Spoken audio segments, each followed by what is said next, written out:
Olá, Hack Lovers! Começa mais um Hack na Nova Brasil. Hoje, dia 2 de setembro. É 2 de setembro, não se esqueçam. 2 de setembro. A gente está gravando um programa diferente. A gente está aqui em Joinville, no EPA, que é o Encontro de Publicidade e Propaganda Acadêmica, um dos maiores eventos do Brasil, voltados para essa galera tão importante que é a renovação do mercado publicitário, da criação de conteúdo e tudo mais.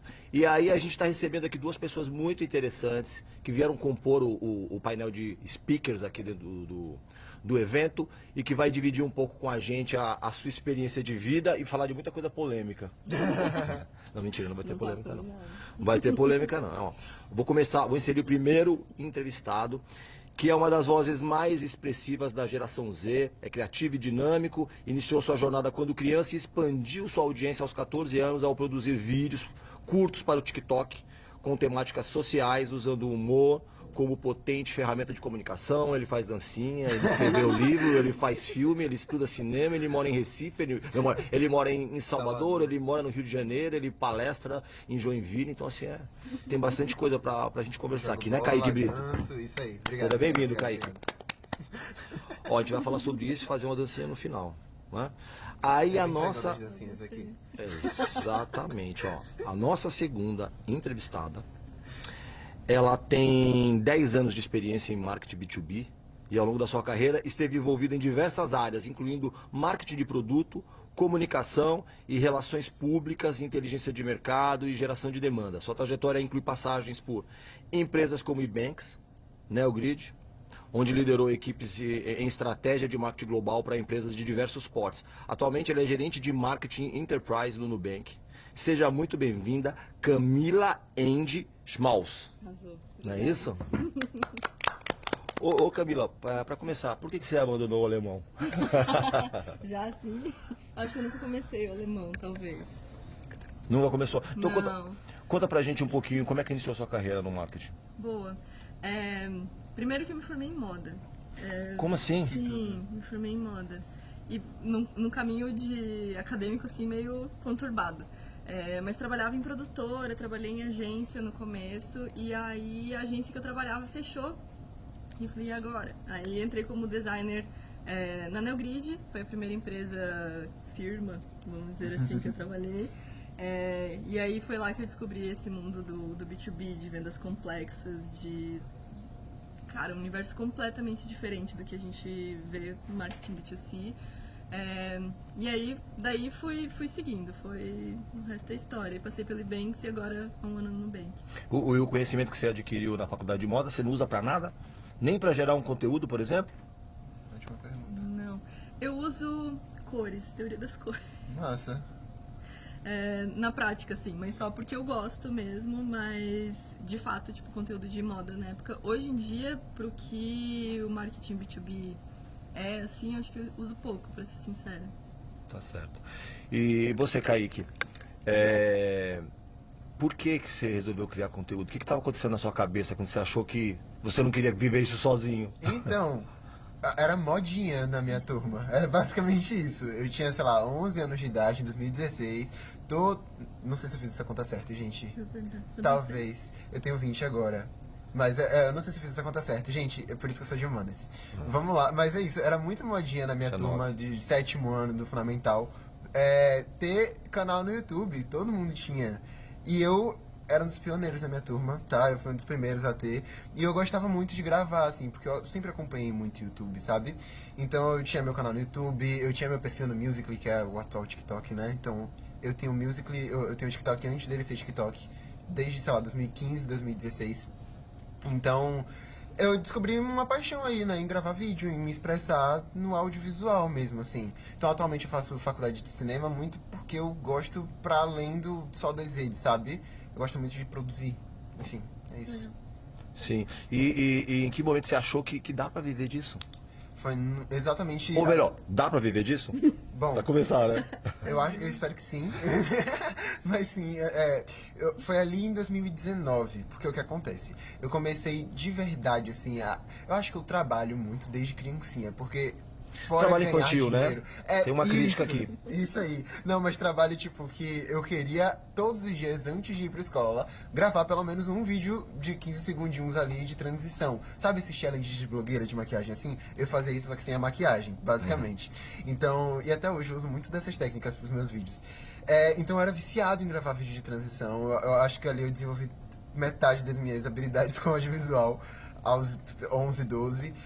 Só que daí chegou um fatídico momento que foi quando o TikTok comprou o Musical.ly, né? A empresa, a ByteDance, comprou o Musical.ly e não mudou só a logo e o nome, mudou a ferramenta. Gravar no aplicativo ficou diferente, gente. Tipo, coisas específicas mesmo de vídeo, tipo, estabilização do aplicativo nos atrapalhava de fazer movimento de câmera, sabe? Enfim, eram as coisas muito específicas. Mudou a mecânica. Mudou a mecânica do aplicativo. Então eu falei, merda, eu preciso fazer alguma coisa que eu quero, tipo, pra continuar gravando, porque eu sempre gostei. E daí, na época, tava acontecendo as coisas no Brasil, né, 2018, e eu tinha muitas coisas a dizer, como o menino negro gay de Salvador. Então eu queria muito expressar as minhas ideias ali, daí eu fui achando uns outros formatos, até que eu fiz um formato de vídeo que era eu dublando pessoas, falando muita besteira, pra ironizar em cima delas. Então, a partir do momento que eu fiz o meu primeiro vídeo nesse estilo, eu viralizei muito, assim, no Twitter, ali em 2019. Então, a partir daí, eu comecei a trabalhar com isso de fato. Aí eu encontrei minha agência, encontrei Passa, encontrei a Brunch. E desde então, eu tenho feito meus trabalhos, assim, né? Foi por aí que eu comecei a entender que eu dá pra trabalhar com isso. Maravilha. Você, você passou pela Neogrid, qual foi a primeira empresa que você trabalhou? Neogrid. Tá, e depois o Ebanks. Ebanks. E o que você trouxe deles pro Nubank, que você coloca em prática aqui? Já que a gente sabe que a moda você deixou lá pra trás. Sim. Putz, eu acho que o marketing B2B ele é uma parada de paciência, assim, é uma construção bem longo prazo. A gente tem que ir plantando sementinhas e tal. E eu acho que o Nu ele nunca vai ser uma empresa B2B. Ele é B2C, o grande valor do Nubank está nos milhares de clientes do Nubank. Então a gente não tem nem a intenção de que o marketing B2B vire algo muito maior do que o B2C, porque não vai dar. Impossível. Então, já setando expectativa. Então acho que é muito mais essa preparação de entendimento de mercado, de trazer esse conhecimento do B2B para uma galera que está muito acostumada com o B2C, de coisas rápidas, de campanhas muito impactantes e tal. No B2B a gente tem que descer com profundidade em alguns assuntos e que nem sempre dá pra gente só e com todo respeito ao B2C, né? Mas o B2C acho que ele tem uma liberdade criativa às vezes um pouco maior, e aí no B2B a gente acaba trazendo assuntos que a gente acaba detalhando um pouquinho mais. Para quem tá acompanhando a gente agora e não sabe o que é B2B e B2C, boa, explica pra importante. gente. Então, o B2B ele é a comunicação business to consumer, então da empresa para o consumidor final, e aí o B2B é business to business, empresa para empresa. Então, corporativo, um trabalho corporativo. É mais corp. Mas eu acho que um ponto que o B2B tem que entender, e que as pessoas que trabalham com essa estrutura, acho que agora estão começando a entender, já faz alguns anos, que no fim das contas são pessoas, né? São pessoas dentro das empresas. Sim. E a gente está conversando, a gente não está falando pessoas, com o CNPJ, a gente está sempre conversando com o CPF. De formas diferentes, mas no fim do dia é um CPF. E falando especificamente da Creator Economy, da economia criativa, vocês têm algum trabalho ou alguma filosofia montada para lidar com essa galera? Porque assim, tem muito criador de conteúdo. A gente estava falando num painel mais cedo que no Brasil são cerca de 10 milhões de criadores de conteúdo. É bastante gente. Então, só 400 mil pessoas dessas vivem disso especificamente. Mas como é que essa pessoa vai comprovar renda, por exemplo? Tem algumas dificuldades que um banco pode abraçar e aí ser acolhido também. Tem alguma coisa a esse respeito no Nubank?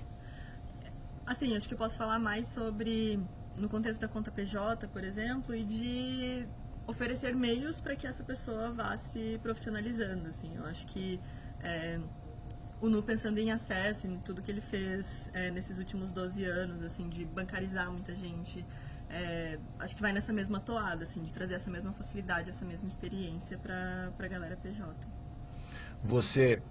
Você tá aí criando conteúdo faz um tempão, tá ganhando dinheiro, tá trabalhando com um monte de marca que eu já sei. Sim. Eu já sei que você tá milionário.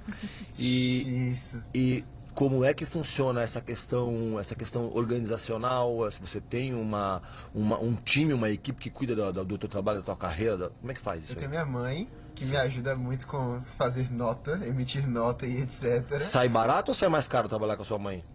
Então, ela é uma diva, então ela é boa com coisa financeira, assim. Mas, não, esse é um ponto, assim, que eu tô entendendo ainda, sabe? Tipo, eu tô na minha carreira como criador de conteúdo, mas eu também tô, tipo, na minha carreira como, sei lá, como estudante, como pessoa, crescendo e entendendo as coisas, sabe? Então, ao mesmo tempo que eu tô na minha carreira na internet, nas redes, eu também tô tentando, né, ir mais pro backstage da coisa, por trás das câmeras, pra dirigir, roteirizar. Então, ao mesmo tempo que eu entendo a necessidade da estrutura para lidar com o meu trabalho nas redes, em publicidade e tal, também entendo que eu tô investindo muito tempo também na minha formação como profissional, assim, de cinema, sabe?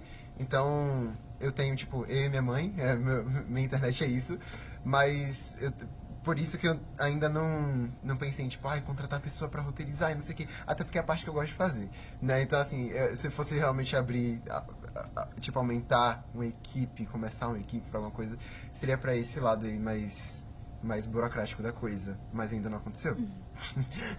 Tá certo, mas vai acontecer já, hein, se tudo é certo. Como é que funciona a questão de investimento, por exemplo, em tecnologia? Tudo bem, o Nubank é digital, nasceu digital, é o ponto de encontro dele, é no digital, mas como que é o investimento em tecnologia e inovação para facilitar esse acesso e os serviços? Posso só pausar? Eu não posso falar tanto sobre o Nu, assim, Tá. como instituição. Tá, então você falou que não é só business to business, no final um business to business, não é só B2B, você fala com pessoas e tal. Mas qual que é a diferenciação que você faz entre prospectar o corporativo e o consumidor final? Boa. A gente até estava falando um pouquinho na apresentação sobre isso. Quando a gente vai no consumidor final, normalmente a gente vai na emoção. Eu pego, cara, é o desejo do momento, é aquele tênis que tá todo mundo usando, eu vou no hype, eu vou ali e ofereço aquilo. E é uma compra muito instantânea, assim. Se a pessoa tem lá e tem dinheiro e tá com a grana ali pronta, ela vai comprar. Então, é um ciclo muito curto e ele é muito linear também. Eu crio esse desejo, ofereço o produto, tá com preço, de repente tem uma promoção, fechou, massa. Quando a gente tá falando no corporativo, eu não estou vendendo só para uma pessoa, apesar de estar falando com uma pessoa. Então, eu estou vendendo para um comitê. Tem o cara do financeiro, tem o cara do jurídico que vai lidar contrato, tem o cara de compras que vai olhar e falar, putz, essa ferramenta aqui está com um preço que está fazendo sentido, comparada a outra e tal. Então, eu tenho que convencer não só um, mas pegar pela razão e não pela emoção um grupo de pessoas dentro de uma empresa. Então, acho que a grande diferença no que a gente estava comentando ali antes, que a comunicação para o consumidor final, às vezes, ela é muito mais criativa, emotiva, pegando muito mais no coração. Quando a gente fala da corporação, a gente precisa trazer mais para o racional, trazer uma informação de dados, até no escrever mesmo, a gente cuida, putz, não vamos usar muito adjetivo, ou se eu usar um adjetivo, eu preciso provar de alguma forma, eu sou melhor do que o outro. Por quê? Baseado em quê? Eu não posso falar só, eu sou bonita e tá valendo.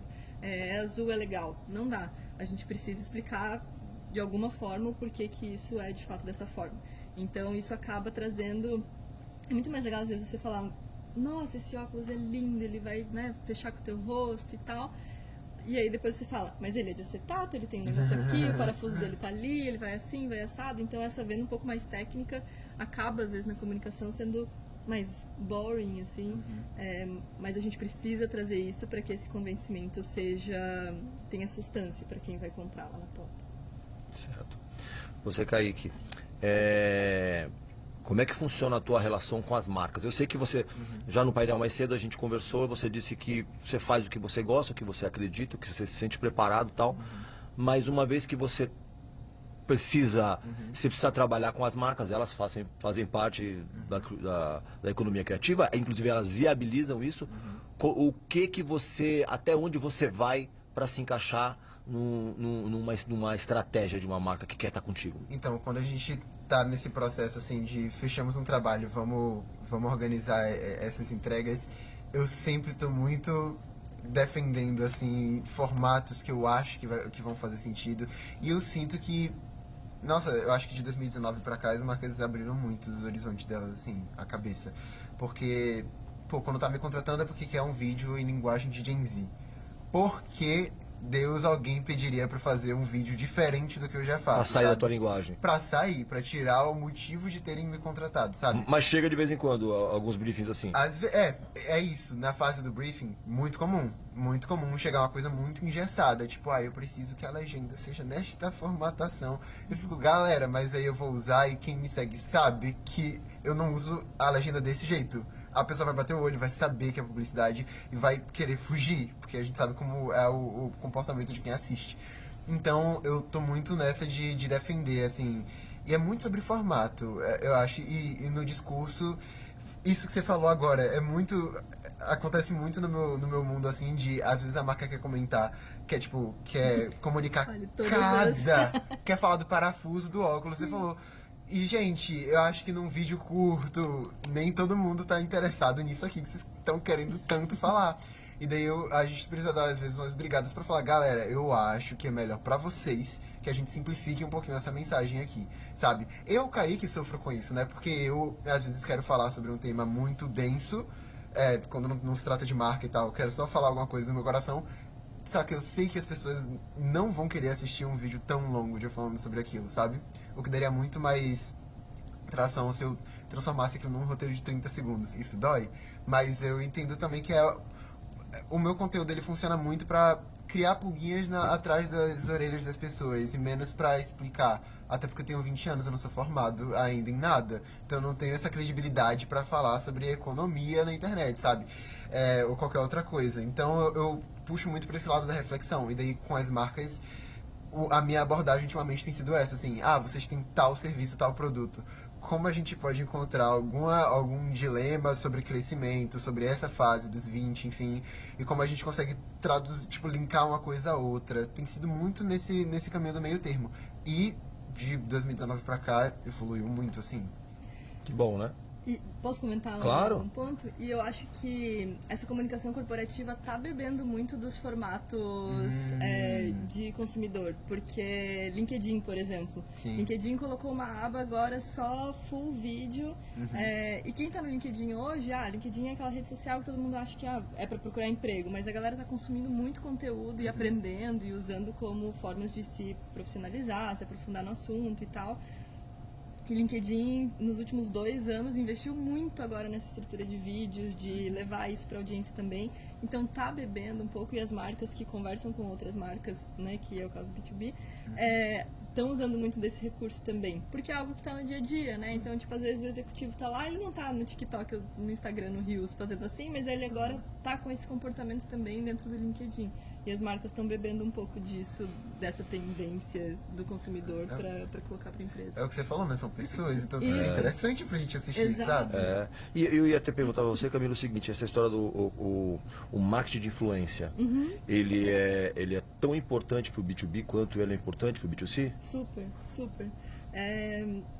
No caso do B2B, a diferença é que os influencers eles são especialistas no assunto, e não estou dizendo que os influencers normalmente não são.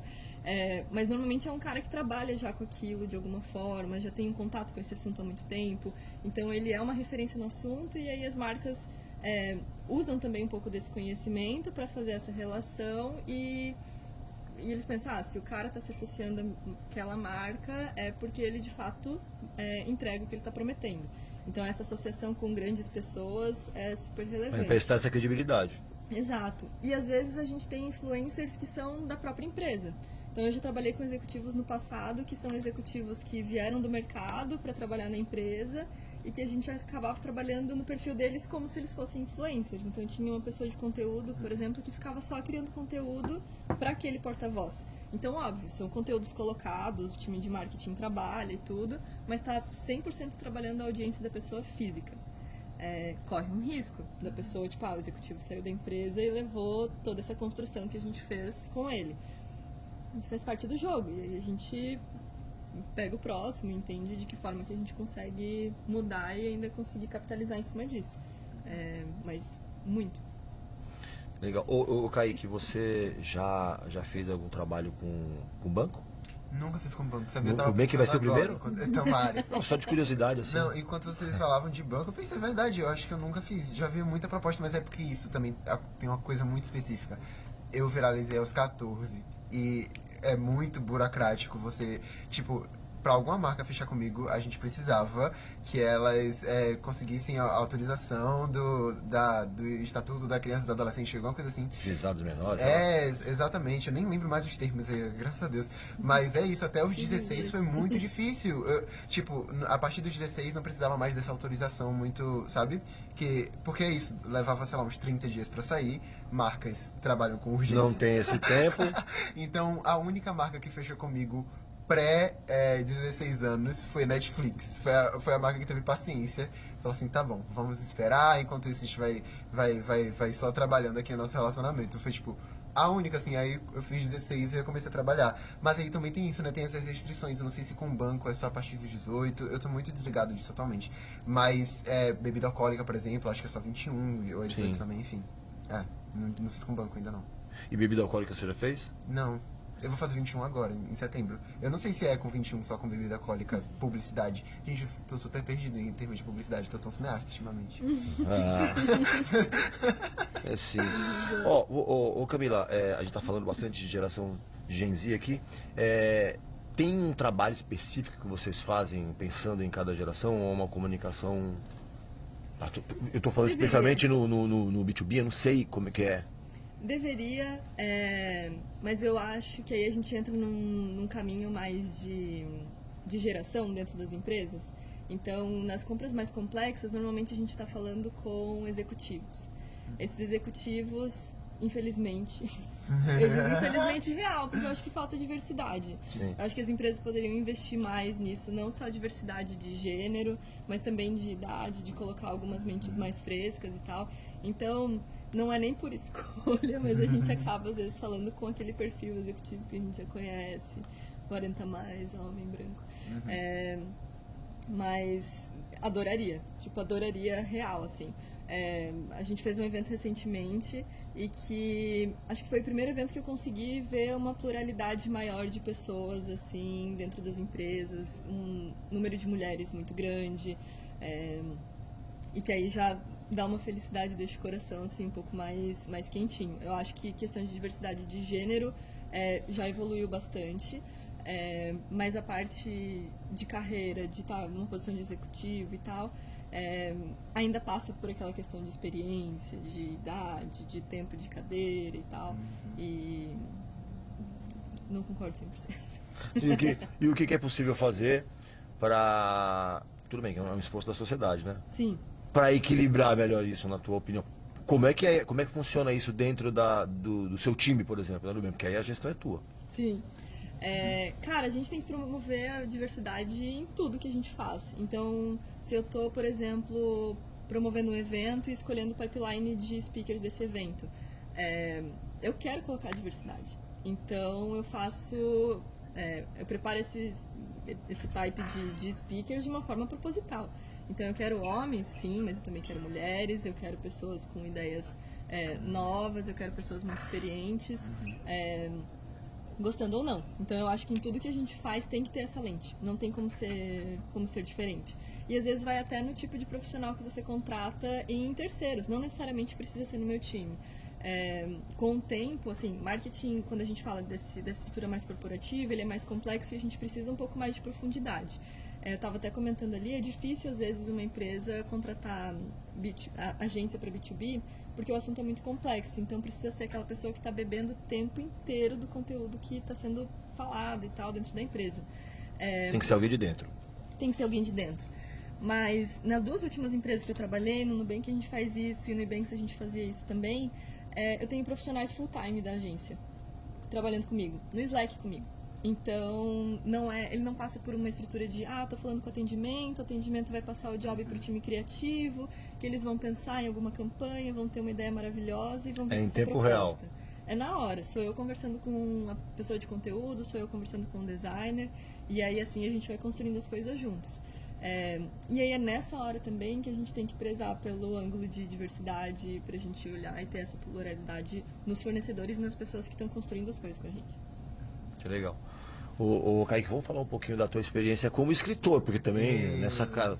Você começou tudo cedo. Sim. Conta pra gente aí como é que foi como é que é essa experiência. Então, em 2021, a HarperCollins veio com o convite falando assim, Kaique, você quer escrever um livro? Eu falei, eu não tenho coragem de escrever um livro. Eu tava muito pra negar, assim, porque é isso, né? Eu tinha 17 anos, eu tava, talvez 16.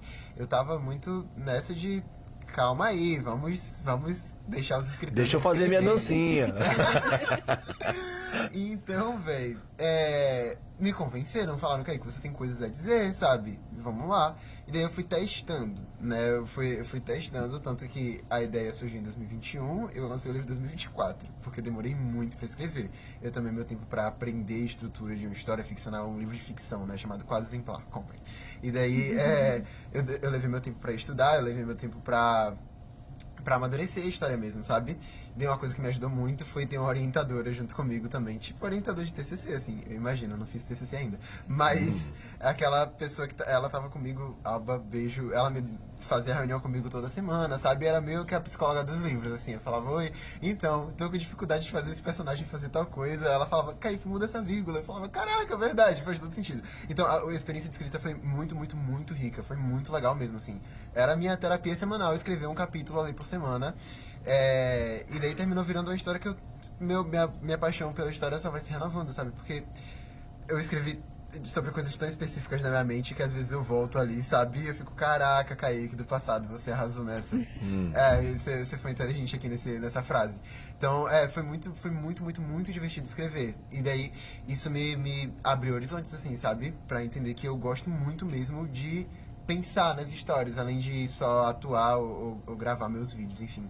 Foi muito, muito legal. O quê? Vai ter mais livro? Então, todo mundo me pergunta isso, né, Kaique? Você vai lançar mais livro? Que isso? Não, e tipo, eu quero muito escrever mais livros, só que eu sinto que pra vir outra ideia de algum outro livro tem que ser algo que eu vou querer muito escrever, porque é isso, é um processo árduo. Tipo, no meu livro não tem uma palavra ali que eu não pensei em escrever, sabe? Então eu preciso querer muito falar sobre alguma coisa, sabe? Eu preciso muito ter um milhão de coisas pra passar pras pessoas, assim. Tá, e como é o nome do seu livro? É Quase Exemplar. E onde é que o pessoal pode comprar? Na Na Amazon? Amazon vai estar facinho, chega tipo um dia, velho. E basicamente a história do livro é o seguinte: é sobre um menino negro e gay de Salvador que é pego pela mãe quase beijando outro menino durante as férias. E daí, com medo de decepcionar essa mãe, ele vai se matricular na escola mais cara e concorrida de Salvador pra agradar ela, sabe? Virar esse filho exemplar.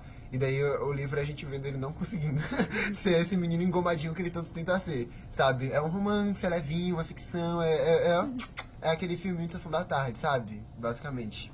Espero que vocês gostem, se vocês forem ler. Então, você que vai comprar esse livro, depois eles vão mandar uma mensagem pra você e dizer de que forma que foi impactado. Eu amo isso. Tipo, Acho que é o importante, melhor né? tipo de feedback. Eu amo quando as pessoas falam dos meus vídeos, até porque é a minha maior paixão. Mas quando as pessoas falam pra mim que leram meu livro, que gostaram, é tipo, nossa, você gostou profundamente de mim, sabe? Eu tô todo ali no meu livro. Então é muito, muito legal saber que as pessoas leram, tipo, 320 páginas de Kaique falando na voz de um personagem. Ótimo, ótimo. Eu vou fazer isso também, eu vou ler e quero passar o feedback pra Espero que você. vocês gostem. Ô Camila, de que forma que vocês estão hoje utilizando a IA dentro da experiência de vocês? Como é que funciona como é que tá funcionando a tecnologia nesse atendimento das pessoas? Eu sinto só fazer um parêntese. As respostas dele, o assunto dele tá muito mais legal que o meu. Nossa, Tá, não, tá legal. É tão divertido. Enquanto você fala, eu me sinto ouvindo um podcast de fato aqui, ó. Eu tô ouvindo um podcast ao vivo. Olha aí, ó. Eu acho que e até um ponto, não vamos traçar a polêmica, mas acho que no mundo criativo, a IA vem pra ajudar. E há quem questione, e há quem, produtores de conteúdo que falam, puta, não, jamais, eu não, escrevi esse texto inteiro sem ChatGPT. Não tem uma colaboração. Ninguém. Até que ponto, sabe, vale a pena? Eu uso IA no meu dia a dia, os conteúdos que a gente escreve, saneamento de bases de dados gigantes pra gente conseguir contar história e tudo. O tempo que eu vou usar sentado, bunda na cadeira, pra escrever aquilo, é muito foda. Então, assim, eu posso usar a IA nesse contexto, E acho que devo, inclusive, se a gente tem esse recurso a nosso favor, por que não? Então eu posso subir lá uma puta de uma base de dados lá e falar, nossa, eu quero contar uma história sobre isso, mas eu como especialista, entendendo o assunto, eu consigo julgar e falar, putz, isso aqui tá fazendo sentido, isso aqui não tá fazendo sentido, vai por esse caminho, não vai por esse caminho. E aí eu não acho que nesse ponto, se perde, se deixa de ser criativo ou se deixa de ser autoral. Eu estou usando a IA num contexto muito operacional e que se fosse para eu sozinha fazer isso, talvez eu levaria muito mais tempo. Então, eu acho que a IA em todos os contextos, elas vêm e não acho também que vem para substituir grandes times e tal. Ela vem para colaborar, para você conseguir ganhar agilidade no teu trabalho e oferecer experiências mais relevantes, assim. Isso acho que eu posso falar, não tem uma iniciativa de IA muito grande. A gente vê IA, escrevendo documentação, e não só no, acho que todas as empresas de tecnologia hoje já estão resolvendo isso, né? Todo mundo fala que documentação é um problema gigante, tá lá o software lindo, maravilhoso e sem uma linha de escrita sobre como ele funciona. O desenvolvedor gosta de desenvolver, ele odeia documentar e falar, isso aqui faz isso e tal. Então, é mais um caminho onde a IA deve ser utilizada no dia a dia, então, sem preconceitos. Você que está com a gente aqui no TikTok, no Instagram, no YouTube, você vai ficar com um vídeo agora do Kaique, chamando a atenção para uma nova maneira de consumir os conteúdos. Você falou, né? Se você vai assistir, você vai ver que a galera não consegue só assistir. Tem que fazer mais alguma coisa, né? Daqui a pouco a gente volta e discute sobre isso. Por que ninguém mais só fala? Parece que a cada dia que passa, a nossa atenção vai ficando menor. A gente assiste televisão enquanto vê o Twitter e posta stories no Instagram. A gente conversa com o celular por perto, porque vai que chegou alguma notificação. Então os vídeos que a gente assiste são sempre de maquia e fala, come e fala, dirige e fala. Será que a gente não consegue mais olhar olho no olho? A gente precisa mesmo do Subway Surfer do slime na tela pra chamar atenção. É meio irônico eu fazer esse vídeo cheio de cortes pra falar sobre isso, mas afinal eu tô dentro do sistema. E isso tem me feito pensar. Estamos de volta com o REC na Nova Brasil, hoje aqui direto do EPA, Encontro de Publicidade e Propaganda Acadêmica aqui em Joinville, e recebendo a Camila Andy Schmaus, certo? Gerente de Marketing Enterprise no Nubank, e o Kaique Brito, escritor, bailarino, cantor, compositor e influencer. Perfeito. Vamos para quem não, se você tá no rádio agora, você não passou pelo digital, você não viu o vídeo onde o Kaique humilha, mentira, chama atenção para a nova maneira de consumir conteúdo. Conta pra gente aí um pouquinho. Esse é um bom vídeo. Eu me inspirei num texto do Instagram Futuro Sensível. Eu vi aquele texto e falei, meu Deus, gente, vocês falaram uma coisa muito perspicaz, que é sobre a gente tentando otimizar o nosso tempo de um jeito tão absurdo que é aquilo, e também de prender a nossa atenção, né? Então, os vídeos que a gente vê agora das pessoas falando no TikTok gente, me arrumando pra sair enquanto eu converso com vocês. Gente, tô no carro dirigindo aqui enquanto eu converso com vocês. Se maquiando. Não é? E eu me pego prestando mais atenção nesses vídeos. E é isso que dói, sabe? Parece que quando tem alguma linha ali simultânea, sabe, acontecendo enquanto a pessoa tá falando alguma mensagem, eu presto mais atenção. Gente, talvez a coisa que eu vou falar agora seja a coisa mais Gen Z que eu vou falar na minha vida, mas eu ouço podcast obrigatoriamente jogando Minecraft no celular. Eu ouço podcast enquanto eu jogo.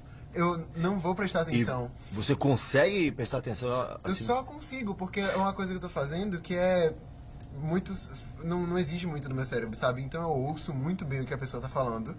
Não em momentos em que eu tô, num momento muito tenso do jogo, aí eu volto, 30 segundos pra prestar atenção. E eu sou muito consumidor de podcast, eu ouço muito.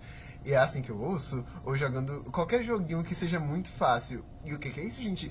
É minha atenção quebrada e eu preciso melhorar isso, né? Porque é isso, a gente atualmente vê aqueles vídeos, alguém contando uma história na primeira metade da tela e a segunda metade slime, comida, cortando sabão. E com milhões de visualizações. Porque pior é quando pegam um vídeo de algum criador, salvam, sem dar créditos, bota o criador falando em cima e enfia um vídeo desses de ASMR embaixo, sem dar crédito nenhum. E consegue mais view, porque é isso, né? As pessoas prestam mais atenção. E é isso, eu sinto que isso tem acontecido muito, é muito verdade. Eu sou vítima. eu não sou um exemplo bom disso. Não, mas é legal você chamar a atenção sobre isso, até porque, Camila, como é que você vai detectando essas novas maneiras de consumir uma mensagem? Porque ele falou uma maneira, você pega às vezes um vídeo, esse bipartido, que ele tem mais visualizações do que cada um dos vídeos dissociados, separados. Como que é esse trabalho de monitorar isso tudo e não perder um ponto de contato novo? Não, e é complexo, assim, porque eu digo, me relaciono com isso porque quantas vezes eu tô em reunião, se eu tô em reunião, é uma reunião que eu preciso prestar muita atenção, com a mão eu preciso estar fazendo alguma coisa. Se não, eu já abri o e-mail, já fiz outra coisa e já tô em 2 lugares. A dificuldade que a gente tem de fazer uma coisa só e só parar. Acho que a única coisa que eu consigo de fato fazer só ela é tipo alguma atividade física. Sim. Só. Eu, tipo, Isso porque você faz, por exemplo, você corre ouvindo música. Era isso que eu ia falar. Eu Já, são duas coisas. É que eu podcast. faço circo e polidense, não dá pra fazer. Ah, você é não atleta dá do pra- polidense. Isso. Tá, não não dá dá, pra né? ouvir música. Você faz circo também? Circo, aham. Tudo. É muito Que legal. legal. É muito bom. E aí, de novo, é onde a mente esvazia e consegue colocar a atenção plena ali. Mas é um pouco disso, tipo, por mais que a gente tenha as métricas de performance de e-mail e tal dentro dos nossos dashes e tudo, a gente sabe que muitas vezes aquela atenção está muito dividida. Então, qual é a efetividade real de um e-mail? 0. Baixíssima, assim. A gente recebe um monte e já ignora a mesma Sim. quantidade. Mesma coisa, mensagem no LinkedIn, quando manda querendo marcar alguma reunião já direto querendo Não marcar sei nem uma quem é. reunião. E nunca falou comigo e falou, e aí, vamos marcar, tem disponibilidade? Eu falei, não. Não, eu recebo uma disponibilidade. porrada de mensagem assim e eu não consigo nem responder. Isso. E aí, às vezes eu me sinto mal, mas eu falo, cara, não dá. Acho que nós, comunicadores, temos que fazer melhor do que isso. Tipo, a gente tem que pensar em outras formas de atingir esse público. Então, eu acho que pra nós a gente busca sempre entregar um conteúdo que é de interesse genuíno de quem tá consumindo. Então, mais do que eu falar pra ti, 10 formas de você vender mais no seu e-commerce. Sério, tipo, ele pode pegar esse conteúdo em qualquer lugar. Então, eu prefiro passar muito mais tempo trabalhando num conteúdo mais complexo, que vai entregar valor e que às vezes é um conteúdo que eu escrevi pra você, pessoa física, daquela empresa específica. Eu sei que é aquele tempo que tu vai, a hora que tu abrir e falar, esse aqui é pra mim de fato. Eu escrevi, tipo, alguém escreveu isso aqui pra mim. As empresas que trabalham com vendas complexas e aí fazem muito ABM, que é o Account Based Marketing, onde a gente personaliza o marketing para aquela empresa e aí até para a pessoa que está consumindo aquele conteúdo. A gente faz isso 1 para 1 mesmo. Eu paro minha semana para pensar o que eu vou fazer para aquela empresa. Então, é uma garantia maior de que o teu conteúdo vai ser consumido. Zero expectativa, assim, de... bota as coisas no e-mail, manda mensagem no LinkedIn. A efetividade é muito baixa. Sim. Fazer uma pergunta que cabe pros dois agora. Como é que vocês lidam com os haters? Ixi, Porque tem no corporativo, me conta aí, te abala?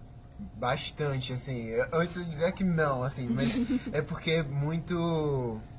ali embaixo no iceberg, sabe? Vai muito mais profundo do que você vai sentindo na superfície. Assim, eu viralizei muito com conteúdos muito bem posicionados, né? Então, quem tava do meu lado tava muito do meu lado e quem discordava tava muito contra mim. Não era discordar de você, é discordar de uma filosofia. Exato. Entendi. E daí essas pessoas já adoram um motivo pra discordar de certas pessoas. Então, nossa, assim, eu como uma criança na internet, né, ali, sei lá, uns 10 anos, eu via muitos youtubers já fazendo aqueles vídeos respondendo haters e tal. Então, eu cresci pensando assim, porque eu sempre senti que eu ia criar conteúdo assim, eu acho que era normal do meu dia a dia, eu já gravava, então eu pensava, quando tiver haters eu não vou ligar. Tá ligado? Era basicamente Você já tava isso. meio que se preparando. Porque eu já entendia de como funcionava a internet. Eu já brigava no Twitter aos 11 anos de idade, com aleatórios, sabe? Então, eu entendia a dinâmica das coisas, mas você nunca tá completamente preparado pra receber comentários tão pessoais, né? Então, com o tempo eu sinto que você vai tentando agradar até quem não gosta, e você vai entendendo que não tem onde chegar, né? Porque quem não gosta não tá disposto a passar a gostar, na maior parte das vezes. Então eu acho que eu fui me podando muito com o tempo, assim, sabe? Fui ficando mais cuidadoso com alguns detalhes, tipo, ai, não vou fazer essa piada porque eles vão dizer que foi tosca, sabe? Ai, não vou fazer tal vídeo porque eles vão falar que eu tô procurando like, entendeu? Tipo, sendo que às vezes era só uma vontade aleatória. Então você vai ficando mais cuidadoso, tá ligado? Mais podado. E eu acho que isso foi acontecendo muito comigo, sabe? Então eu fui diminuindo frequência, fui ficando mais, sabe? Mais retraidinho. Autocensurando-se. Eu fui me autocensurando. Aquela crítica que vinha antes já virou uma autocrítica também, sabe? Então eu acho que isso foi acontecendo com o tempo. Mas aí agora, que eu também não tô muito no mesmo ambiente, assim, na mesma área de conteúdo, né? Agora eu falo muito de algo, das coisas mais subjetivas da experiência de ser um adolescente crescendo na internet. Eu sinto muito menos isso, assim, até porque divide muito menos opiniões, tá comigo quem tá comigo, ali é uma bolha mais segura. Eu gosto mais disso, sinceramente. Gosto mais de ter conversas mais profundas e significativas com menos gente do que fazer vídeo que vai irritar e vai dividir muitas opiniões e tal. Nem sempre isso é bom, monetariamente falando. Isso não é tão rentável quanto, mas me coloca num lugar de longevidade, né? Eu vou querer continuar Saúde trabalhando. mental é bom também, né? Senão eu ia parar, sabe? Então, é assim que eu lido, assim.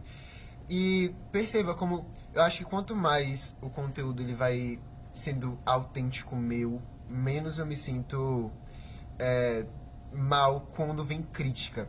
Então, por um tempo, eu gravava esses vídeos que eram muito mais sobre Brasil e menos sobre mim. E a partir do momento que fui gravando coisas que dizem ao meu respeito, se alguém tá discordando, como assim você tá discordando de algo que, tipo... Sou eu, pô. A minha verdade. Tipo assim, discorde aí, não tem o que fazer.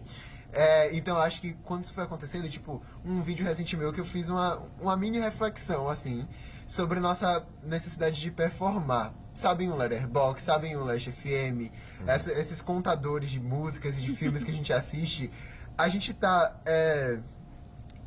tipo, cadastrando cada coisinha que a gente consome, que eu sinto que chega um momento que fica um pouco performático. Vou ouvir só tais artistas, porque quando eu postar os artistas que eu mais ouço vão ser os mais legais, sabe? E daí, tipo, eu fui falar isso, o povo falou, ai, Kaique, tá procurando problema, isso nem existe, fala de coisas de verdade. Eu fico, gente, é um problema pra mim, pronto, acabou. Eu vejo alguns amigos nessa mesma necessidade, e eu fico, gente... Deixa eu falar das coisas, sabe? Então, atualmente, quando vem algum hater, eu fico muito mais do meu lado, sabe? Do que tentando agradar. Porque se eu tô falando coisas que dizem ao meu respeito, sabe? Eu tô muito mais tranquila com isso do que antigamente, assim. Muito mais, muito mais. Você encontrou uma maneira de lidar com isso.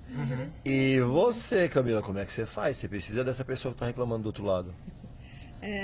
Eu acho que tem dois universos de haters, né? A gente tem empresas talvez concorrentes que podem ser consideradas haters. Que legal. E os profissionais mesmo. Mas eu acho que no lado das empresas, concorrência é bom. Eu acho que faz com que a gente sempre fique no topo do nosso Te jogo. puxa, né? Exato. Então, ou você é aquela marca que todo mundo tem que me seguir, e aí eu já tô, tipo, super bem estabelecida, a galera tenta alcançar, e eu continuo ali querendo manter essa posição. Mas eu acho que no fim do dia a gente tá sempre construindo uma parada que é massa pro mundo, pelo menos deveria, né? E que essa concorrência, ela é super saudável. Eu não vejo, assim... até as marcas que estão exatamente no mesmo segmento e que são extremamente concorrentes, em algum momento elas vão precisar sentar junto para discutir alguma coisa e mudar. Às vezes tem alguma coisa na legislação, por exemplo, que precisa ser alterada, e essas marcas se unindo conseguem promover algo mais positivo. E aí quando a gente entra no mercado de trabalho, o mercado de trabalho é desse tamanho. Então... e o mundo capota, ele não gira, ele capota, e quando tu vê, tu tá do ladinho da pessoa que tu tava, de repente, de picuinha, de nariz virado, alguma coisa assim. Então, eu acho que, tipo, se manter um profissional respeitoso, transparente, acho que é um pouco do que tu falou também. Não preciso ser amigo de todo mundo e não preciso criar uma faceta que não sou eu dentro do mercado de trabalho.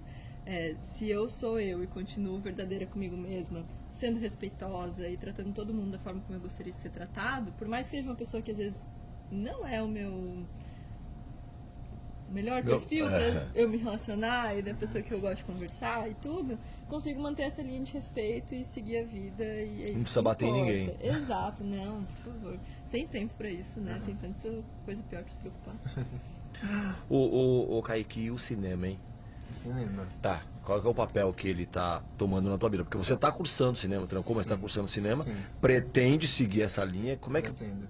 Que tamanho que ele vai tomar na sua vida? Véi, assim, como eu sempre me interessei por vídeo, sempre me interessei por cinema de tabela, assim.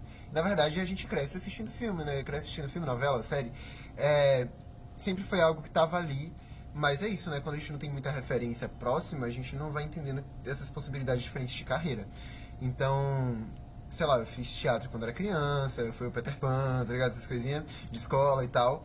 Então eu sempre entendi que eu gostava de tanto de performar, sabe, de atuar e tal, quanto de estar atrás das câmeras.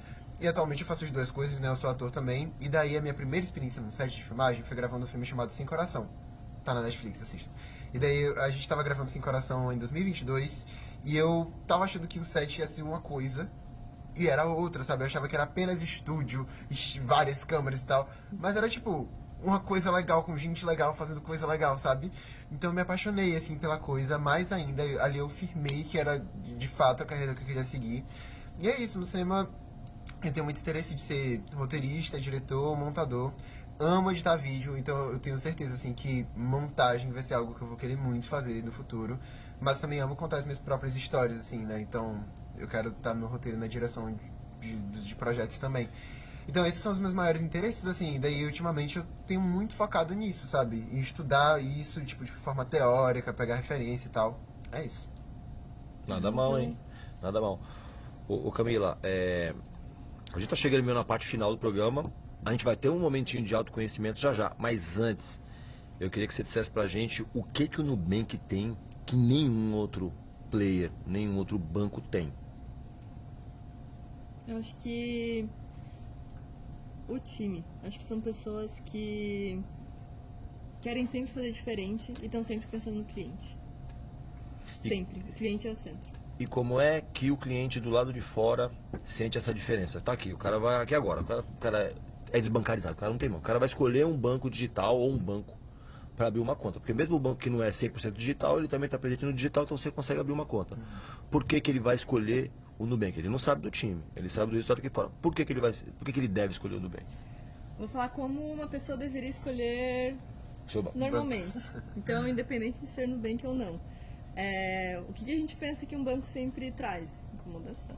Sempre tem aquele momento, o banco é tudo lindo até você precisar resolver alguma coisa. Então, hoje em dia, existem lugares públicos que você consegue olhar lá, ranking de banco, quem oferece isso, quem oferece aquilo e tal, para você se basear.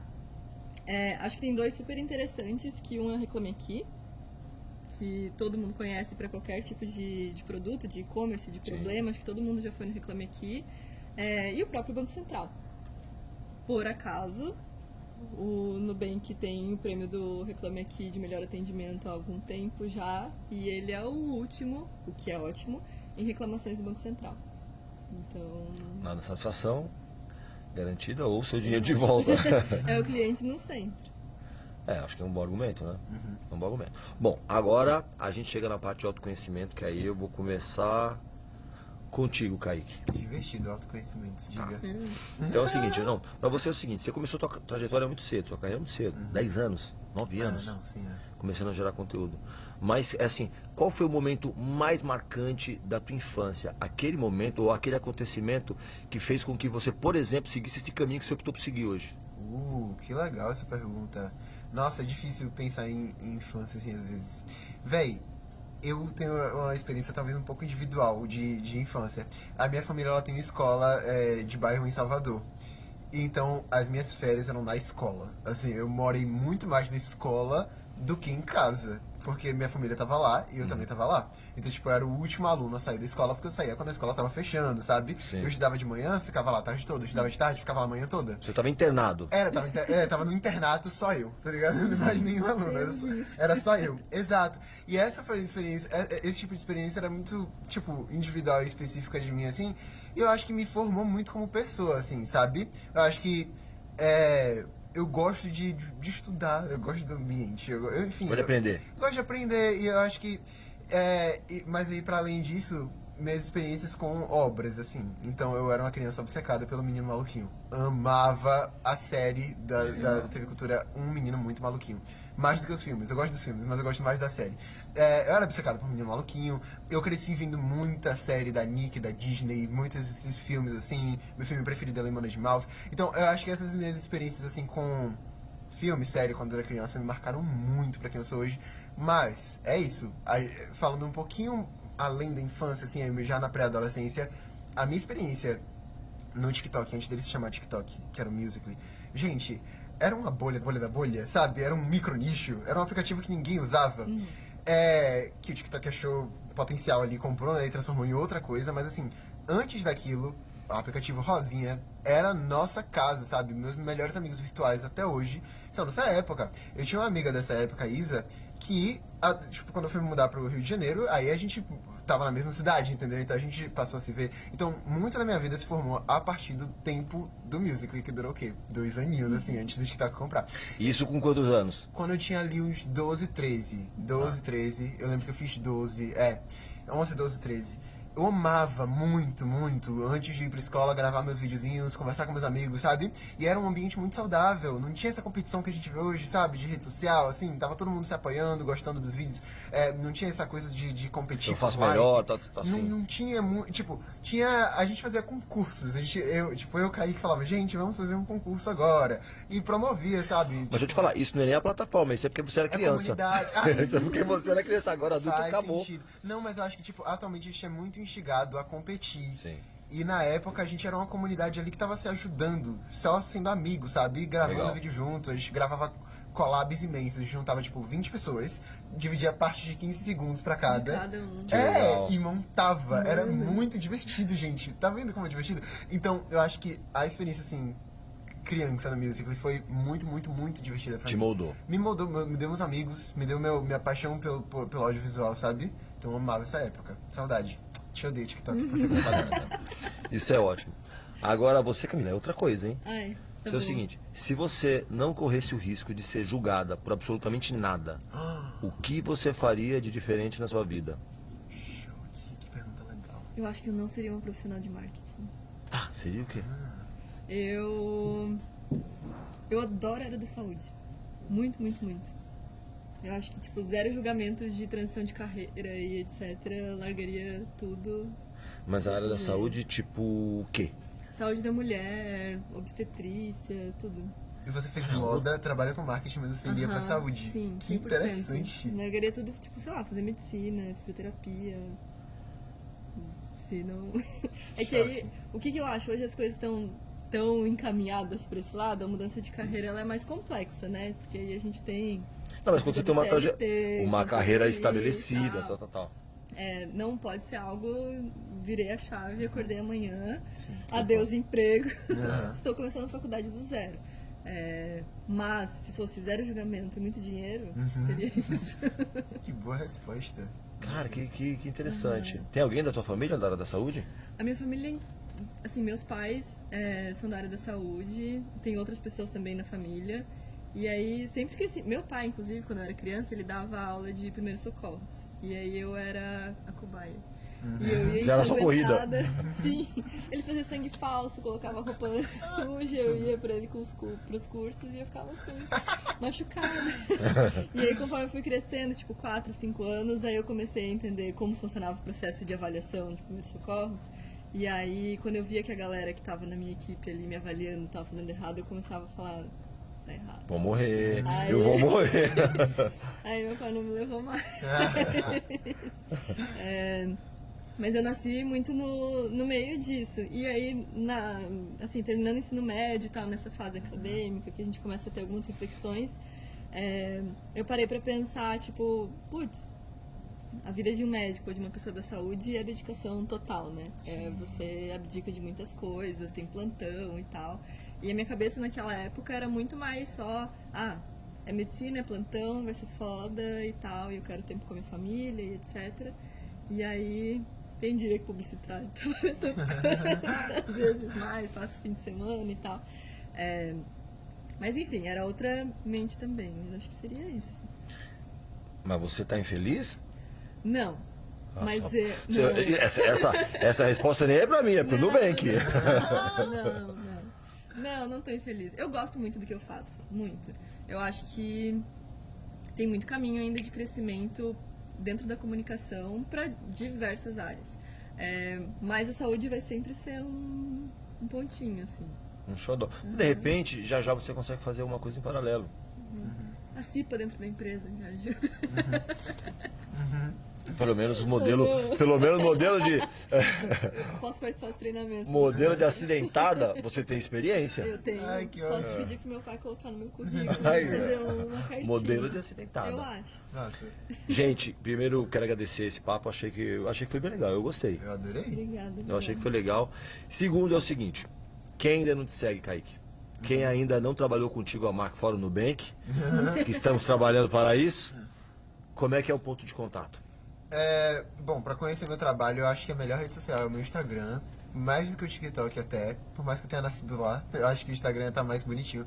É @KaiqueBritoR. Vou soletrar. K-A-I-Q-U-E, Brito com um T só, R. Mas se pensar Kaique Brito TikTok no Google, vai aparecer eu. Provavelmente, porque também tem o Kaique Brito, ator do Chocolate Pois com é. Pimenta. Então, É aquele que morreu e voltou, né? então, que foi atropelado e tal. Mas aí ele tá bem hoje. Não, sabe por que eu falo que ele foi atropelado? Porque todo mundo confundia que fui eu, porque na semana que eu mudei pro Rio de Janeiro. O cara foi atropelado na Barra. E daí saía, tipo, Kaique Brito atropelado no Rio de Janeiro. Eu fiquei mal por ele e muita gente ficou mal por mim, achando que era eu. E me mandava mensagem no Instagram falando, Kaique Brito, melhores. E não era eu. É porque você ainda não tinha uma amiga que foi modelo de acidentada. Ela poderia até dar uma dica de como. Fazer o sem fala. De fato, velho. Mas aí é isso, tipo. Kaique Brito, um cara legal, um ator, só que ele é outro ator. Enfim, Kaique Brito nas redes sociais. E é isso, assim. E também tem meu livro, Quase Exemplar. Tem o filme que eu atuei, Sem Coração, Que tá no Netflix. tá na Netflix. É isso. Um Isso aí. bocado de coisa. Tá. E você, Camila? Quem quiser que você dê uma palestra como você acabou de dar aqui no EPA, quem quiser compor esse time maravilhoso que você disse que é o diferencial do Nubank, ou quem quiser simplesmente conversar contigo e ter um direcionamento de uma mulher inspiradora, qual é o ponto de contato?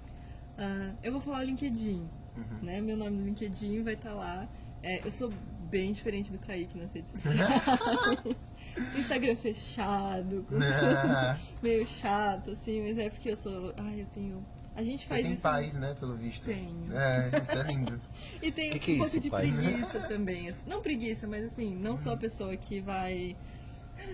Aham. Não consigo, tipo, não... Você não sou gera eu. um conteúdo enquanto faz outra Não, coisa. não. Você não se maquia enquanto dirige, você não trabalha enquanto Raramente dança. eu me Diquinhas de marketing enquanto eu vou pra empresa. Isso, não dá, assim. Eu não tenho o dom. Eu acho que, cara, precisa ter o dom, precisa gostar muito. Sim. Eu morro. De gravar o depoimento ali, eu já tava, tipo, Tava tensa. sofrendo. Mas LinkedIn, eu adoro conversar. Eu acho que a gente, como eu comentei ali na palestra, a gente precisa de muitos profissionais que queiram, tipo, fazer B2B de uma forma diferente e tal. Eu acho que talvez é um ponto que não está sendo tão estressado hoje no mundo acadêmico e que a gente pode fomentar um pouquinho mais e tal, incentivar a galera a se especializar um pouquinho. Rapidinho, qual que é a formação?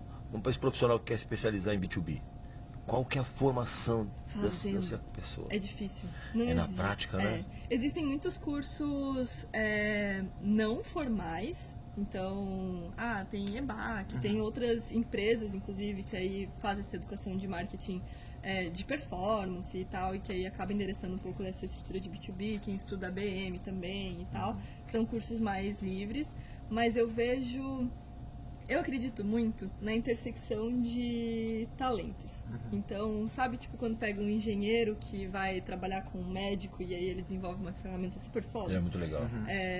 Os times que eu trabalhei tinham jornalistas, tinham engenheiro de dados, tinham pessoas que às vezes não estavam diretamente ligadas à comunicação. E aí são profissionais incríveis, excelentes, que brilham muito. Então, acho que o bom tá aí. Você não vai matar ninguém.